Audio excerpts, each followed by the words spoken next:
অপদার্থ মোহাম্মদ ইউনূস। নাম ময়ূখ রঞ্জন ঘোষ, পেশায় একজন সাংবাদিক হলেও সবাই তাকে মলম সাংবাদিক বা জোকার বলেই বেশি চেনে। সাংবাদিকতার নীতি নৈতিকতা না মেনে যিনি ভারতীয় একটি চ্যানেলে নিয়মিত করে যাচ্ছেন বাংলাদেশ বিরোধী উপস্থাপনা। পোকার মতন কেন মোহাম্মদ ইউনূসের কথায় তারা লাফাচ্ছে? উদ্ভট অঙ্গভঙ্গি আর ভারসাম্যহীন বাক্যে চলছে সংবাদ উপস্থাপনা।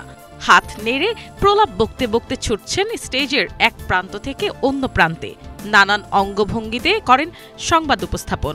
এ ধরনের উদ্ভট উপস্থাপনা এরই মধ্যে সামাজিক মাধ্যমে হচ্ছে ব্যাপক ট্রল, সমালোচনার মুখে পড়ে। কিন্তু তারপরেও থেমে নেই ভারতীয় এই মলম সাংবাদিক ময়ূখ। বাংলাদেশ থাকবে না, আবার কখনো মিউ মিউ করে উপস্থাপনা করে ময়ূখ রঞ্জন ঘোষের নিয়মিত উত্তেজিত থাকার কারণ কি শুধুই টেলিভিশন রেটিং পয়েন্ট, টিআরপি বাড়ানো, নাকি বাংলাদেশ বিষেদ, নাকি অন্য কোনো এজেন্ডা?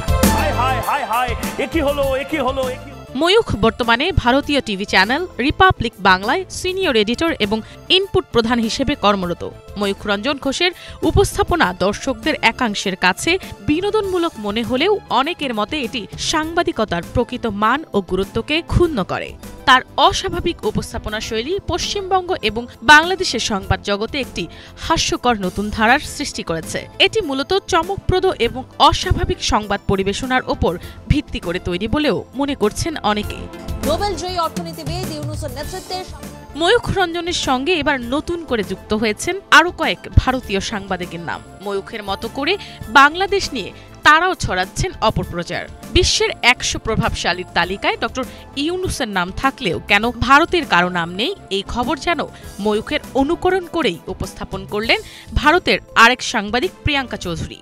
এই প্রিয়াঙ্কা চৌধুরী উপস্থাপনা দেখে অনেকেই তাকে ময়ূখ রঞ্জনের ফিমেল ভার্সন বলেও অভিহিত করছেন। মোহাম্মদ ইউনূসের নাম রয়েছে, কিন্তু ভারতীয় এই সাংবাদিকের এ ধরনের উপস্থাপনা কি শুধু বাংলাদেশের প্রতি বিদ্বেষ, নাকি অন্য কোনো এজেন্ডা, তা নিয়ে সামাজিক মাধ্যমে চলছে ব্যাপক বিশ্লেষণ। তার এ ধরনের উপস্থাপনাকে অতিরঞ্জিত, নাটকীয় ও উদ্দেশ্য প্রণোদিত বলছেন অনেকেই।